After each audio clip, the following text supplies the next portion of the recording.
Hi everyone, Isaac here from Norweld. So today, go through what we call the Bull 3.0. So you remember the original video I did, put it up a couple of years ago, 2.5 years ago, just after I finished the paint job. We took it to the Brisbane four-wheel drive show, debuted it there with the new colour.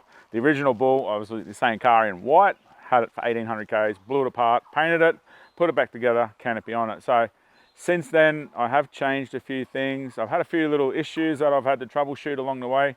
When you modify a LandCruiser to this extent, there's going to be things that you have to update, upgrade, change, deal with braking. If you're rough on your gear like me, you use it, you cover a lot of Ks, there's things that you need to think about and do. So the original vehicle, 2020 LandCruiser 79 series, got it in July 2020, multi-drive, Mark's full drives, did the portals, Boothy, Power Torque Vic did auto, G turbo, big tune, DPU, intercooler fans, all the fruit. So we've done a fair bit of work engine wise, 900 newtons at the wheels, 215 kilowatts. So from then, awesome truck, loved it, was on 35s. I had the Evo course on it back then, and it was just really cool truck.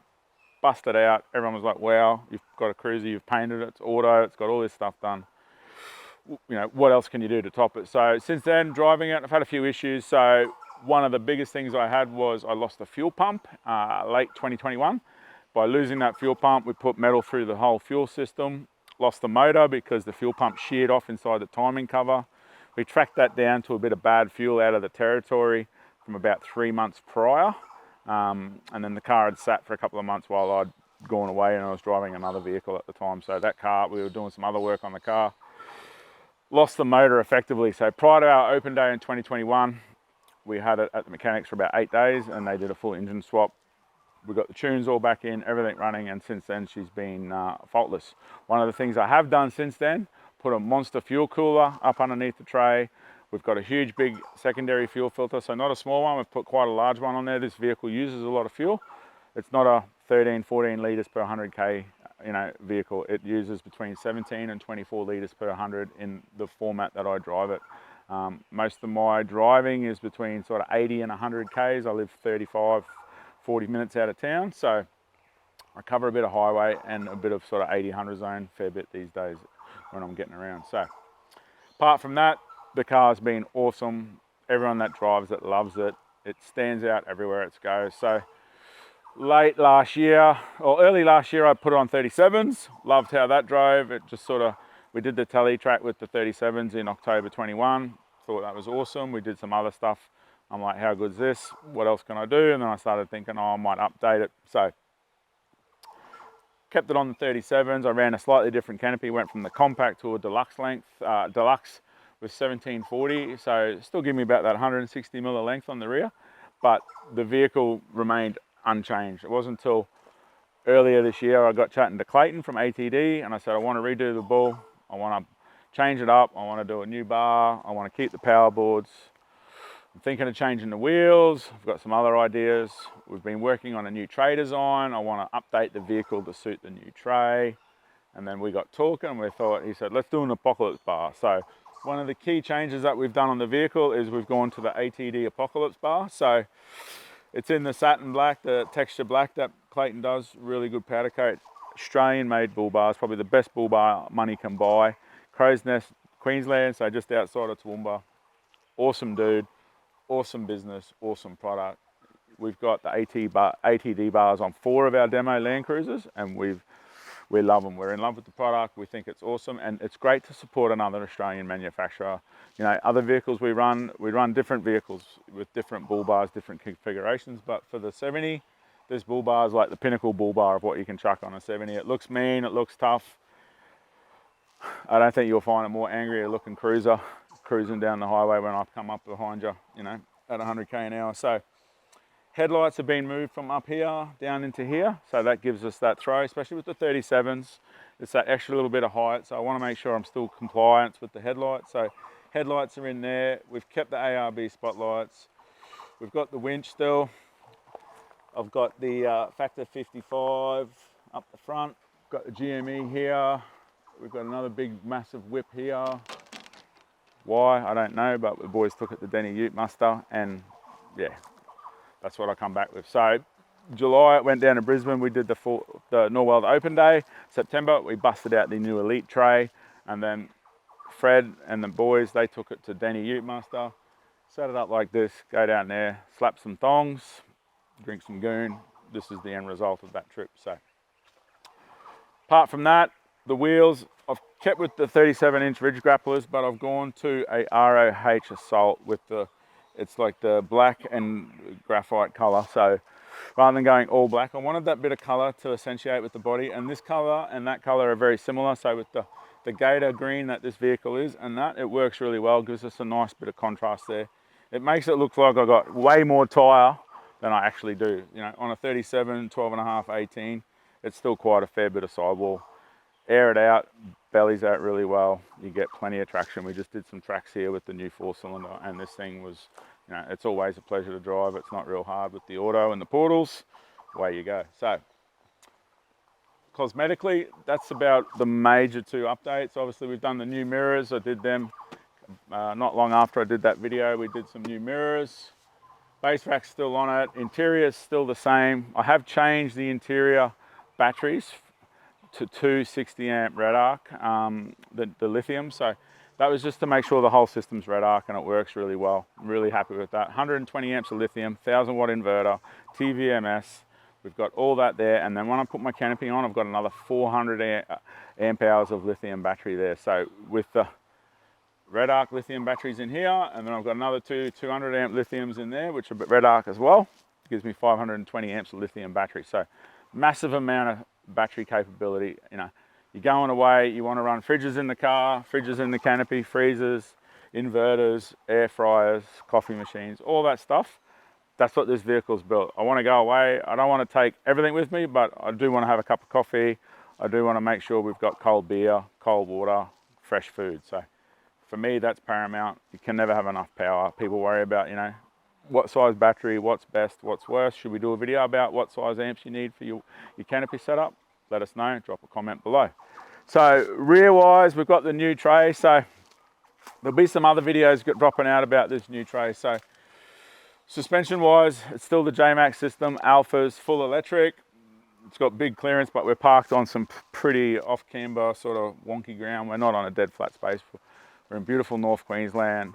Fred's from Brisbane, he's dying in the heat. I'm wearing long pants, so it's a nice day. You can't ask for more at this time of year in North Queensland. So with the tray, it's a new model tray. So this is our new Elite Tray. So I'll do another video with full rundown top to bottom, but effectively no more checker plate, color coded throughout. New toolbox design front and rear. With the trays extended cruisers, you get the front box, rear boxes. Standard wheelbase, you won't get the front boxes, but these new toolboxes are pretty cool. Constant torque hinges. They got our new Norweld lock. So with that, the toolbox door won't slam around. So when I open this one, comes down, I can hold it wherever I need. If I just need to get something small out, I don't have to drop it down, worrying about it swinging around, cracking me in the knees. Pretty cool little feature. Obviously, underneath still the same 58-litre water tank with the extended cruisers, the 1200mm drawer, the portal guard. So obviously if you've got a standard vehicle, standard wheelbase, width and, you know, all that stuff, you're not going to need this huge guard. J-Max equipped cruisers, anything with like, you know, new diff housing, track correction, we're going to run the slightly larger one. And then with the portal trucks, we run the bigger one again. So gives us that clearance. Obviously you can see this thing, it's got a little bit of droop. Springs are doing their work. There's heaps of clearance there. I'm never going to bottom out on that.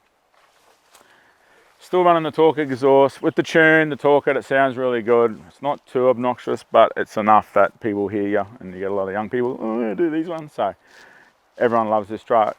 Cruising through traffic, lots of thumbs up, lots of these ones. So Fred's driven it halfway around the country. He loves talking to people about it. Everyone sort of just, you know, it's one of those vehicles that when you're on the road, it stands out. And, you know, for us, it's a showcase of the business, what you can do with a Land Cruiser, how to make it look, you know, like it's something a bit different. There's things about it that, you know, normal people aren't going to do. But for me, what we do, it's a piece of me in the car, but it also testament to what we can do as a business when we, you know, fit out a vehicle with our stuff, and then what our partners can do with the rest of the vehicle. So at the rear, Mark's four-wheel drive tow bar. Got the Kurt hitch. So this is like a pretty cool thing. It's actually got a shock inside here, and that flexes so I don't get that rock. I tow a car trailer, horse float, a couple of box trailers, boat trailer, so I've got 4 or 5 trailers I tow, so I need that adjustability.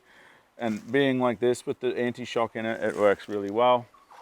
Our new Norweld tail lights on the rear, everyone's seen them. The drawer, you know, works pretty well. Got a few little things in there, my winch cable, boat steering wheel, but apart from that, the tray's same width, same length as what I had before, and it just looks that little bit more unique with the checker plate gone and that painted side. So, as a summary of what we've done, what would I change? That's, you know, people go, oh, that's pretty wild. What would you change if you did it different? I don't think I'd change too much. More power is always nice, but then you do become, you know, it becomes a liability on the drivetrain. With the autos, they love around 900 Newton meters at the wheels max, so this is right on the limit for that. With the 37s, it's, you know, quite comfortable on the highway. It's not this huge, big, angry beast. It just rolls along, does its thing, works really well. You know, next thing I'll probably do, I wouldn't mind doing a Recaro 4-seat conversion in the rear. It just depends if I can make it work with the sub, the amp, the inverter, the TVMS, all that stuff I've got under there. There's a fair bit of stuff going on there. Next canopy I've got going on, I've got a half canopy going on that we've had just sitting in cans, ready to go. Going to chuck that on for the wet season. It's just going to be a fridge, some power and room for my dogs. I've got a couple of Labradors, they're quite big. Usually they go in the cab of the car, but it's getting hot, they like a swim. I don't want them in the cab anymore, I want them in the back. So after that, I'm not sure what canopy I'm going to do in winter. Usually we try and get away in winter, Cape York, Lakefield, a couple of trips out west. Bit of, you know, a few shows, stuff like that. So canopy wise, I'm still and ahhing. Do I do, you know, a deluxe light, a deluxe, compact, longer? I'm not sure. So we are working on some new stuff for 2024. You know, the trays are a first part of our new, you know, range of products, and we've got some new features coming out in the fleet space and a few other products like that. So I might do something which is a hybrid between recreational touring and a bit of fleet stuff in there. I've got a lot of Milwaukee tools, so a bit of pack out in there might be handy for me with what I do these days. So yeah, overall, I love the car. Everyone that drives it loves the car. It's not a cheap car to build. It's not something that it's going to be your first LandCruiser that you're going to build. You're going to spend a bit of coin if you want to go to this level. But we've just proven today we have the 4-cylinder with us, auto 4-cylinder, 3-inch or 2-inch lift on 33.5s, nearly 34-inch tire. Everywhere that this goes, that went. So you don't need to go to this level, but once you've had a couple, which I've had a few cruisers, we've got quite a few in the fleet, and I've built up a few. This is like a pinnacle vehicle, and then we have a vast spread of different versions of the 70 series that we've done. You know, showing people what can be done. You don't have to go all in half a house on building a LandCruiser. You can do something that's quite, you know, cost effective and smart, and still get everywhere that this will go. Yep, this might go some more crazy stuff, but most tracks, most trails, most locations, you'll get there in something that's not as crazy as this, but, you know, cruising everywhere you go in this thing, it just gets the job done. It's comfortable, it's amazing, I love it. Okay, so what would I change? Probably nothing. Do I want to add stuff to it? Yep, I do. So, I would like, you know, bigger brakes, Bendex or J-Max, something like that. 4-seat Recaro conversion, that's probably on the wish list. I'm not sure what else I can really do to this thing. Might chuck a Starlink in it.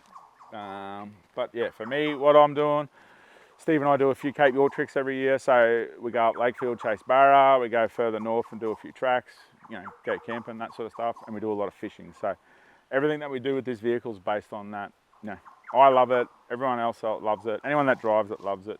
It's just a really cool truck, you know. On the highway, people go, oh, it's a mad ute, love it. You know, everyone from, you know, 12-year-old young fellas through to grown men, adults, everyone in between. You get plenty of thumbs up, plenty of these ones. Everyone seems to love it. So if you haven't seen it, check out the original build video. Have a look at this little recap. Any questions, just drop a comment below. We'll try and get back to it. Otherwise, we'll catch you on the next one. We're not sure what vehicle to build next. We've got a couple of new LandCruisers coming, F-150. What do we go crazy on? That's the question for me. Anyway, we'll see you soon.